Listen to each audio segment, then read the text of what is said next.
Hey, Bradley Sowash back here.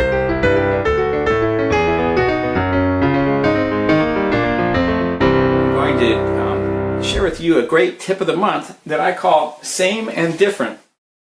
And this is a nice way to kind of prime the creative pump when you're improvising to get things going.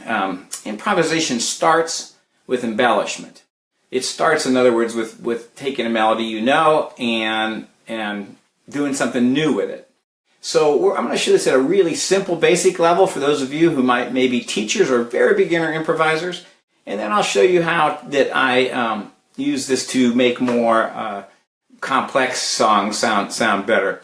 So here's the idea. It's called Same and Different. You take a melody that is familiar and simple, and you just change one little bit of it. We're going to take this a basic tune that any Suzuki piano teacher or violin teacher is familiar with. It's called Lightly Row. It actually, I believe, has it roots in Germany with a different name. I believe it's called Little Hans. So the original one goes like this. Just a really simple song. So if we're going to start improvising on that, we might first just make a more interesting left-hand pattern. And I don't want to spend too much time on that. We could do, but a few ideas. You could use a classical alberti bass, or even a slower version. Or we could do a boogie bass, which is a 5 to a 6, a C and G to C and A, and so on. But I'm not going to worry about the left hand here because I want to get into this little improv tip, which is that you keep the same rhythm as a given tune but change the notes. It's that simple. You use the notes in the key. So we're going to take that third measure and fourth measure of Lightly Row, the one that goes, and we're going to just use that rhythm and change up the notes. And you can decide whatever notes you want to do. So let's just take the 5-finger notes that are already built in there for this first pass. So I'll play 2 measures as written. Same rhythm, new notes.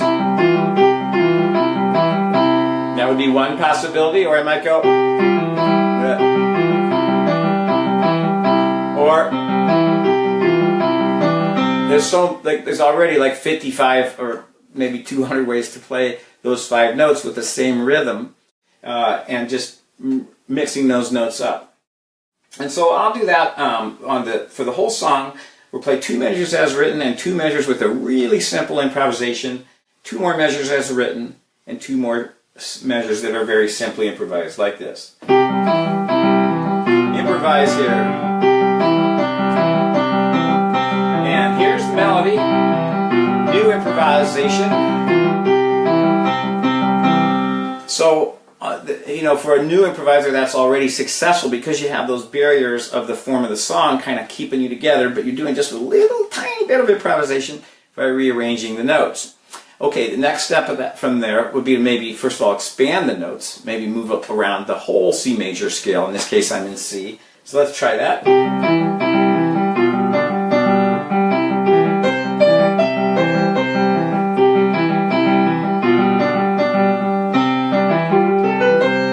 Play a little scale there.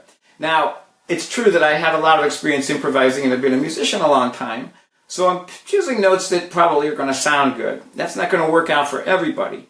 And the most dangerous note in any major scale is the 4th degree. The 4th note is the most likely to be dissonant. So if I'm playing a C chord and I play the 4th note of the scale, which is F, I get a lot of dissonance right there.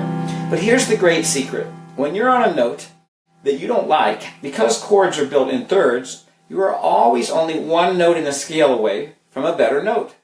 So if this doesn't sound so great, I can fix it by going to the next note, which is E. Now it sounds good. Or, here's the F, I could go to the next note up, to G. And now it sounds good. So the first step is to keep your rhythm and play new notes. Simple enough. The next step is to change up your rhythm. So now you have new notes and a new rhythm. And this is kind of the big leap because people are going to think, I can't think of any rhythms. So it's also logical, but sometimes we don't think of the steps in between. One of the steps in between is just simply to decide on new rhythms.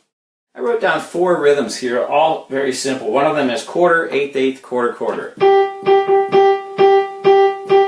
Sometimes it's easy to remember rhythms if you put words to it. I want some chocolate, maybe. That just came to mind. Here's another one, quarter, quarter, eighth, eighth, quarter. So you might play through these. I'll change up the note on this and play a C with eighth, eighth, quarter, quarter, quarter. And then here's one more choice. So you, excuse me, spend a little time getting to know some rhythms with yourself or your student, and then put those rhythms to work, choosing your own notes and using one or more of those rhythms. So I'll just use the first one. Ba, ba, ba, ba, ba, ta, ti, ti, ta, ta. Let's try that.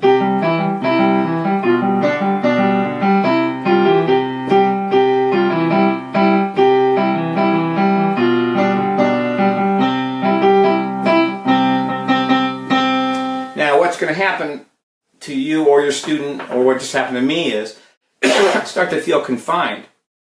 I'm starting to push you back against that rules of sticking to a rhythm that I pre-picked. I want to play my own thing.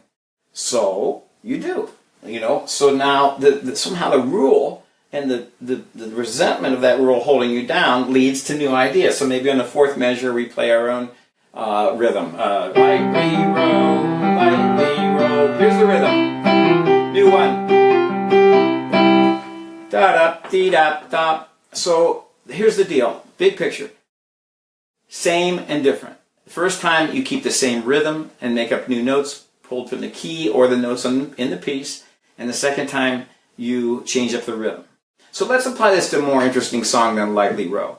In my online piano lessons, we're working on the great jazz standard by Duke Ellington that is called Don't Get Around Much Anymore. Has one of the classic licks. If we are, here's the original way he wrote it. And then people play this next set of chords a little different. Some people do this. And some people do this. So they both work. So let me do the whole tune together.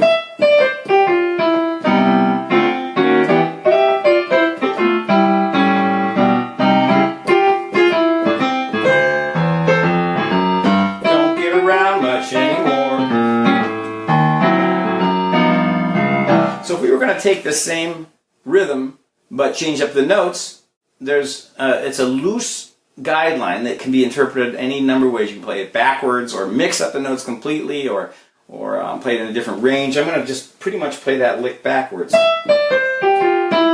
So what would it sound like if I went? That's pretty cool. So maybe the second time through, or when I start to improvise,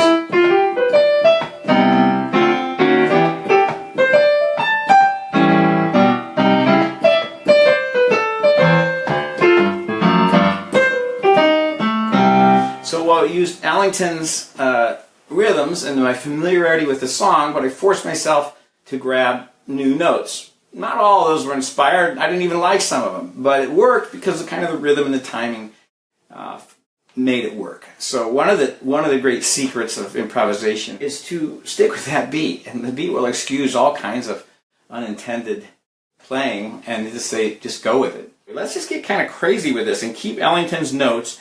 But I'll really just throw in a lot of black keys in this C major song and see what happens. So original, and let's do something like, didn't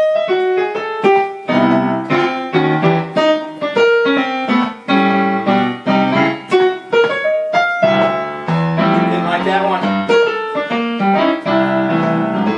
But notice, because the rhythms made sense and the time was there, that even though some of those are pretty extreme, one of them was all black keys in the key of C major, you accepted it as you weren't sure whether that was being really smart and clever, or if they were, quote, wrong notes.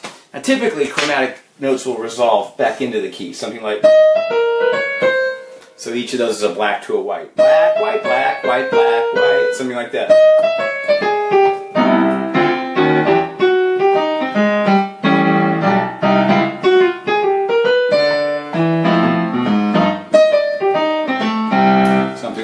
So these are just ways to prime your creative pump. I am going to now just use Allington's notes, but I'm going to make my own rhythms up. So instead of, let's see what I want to do. 1, 2, 1.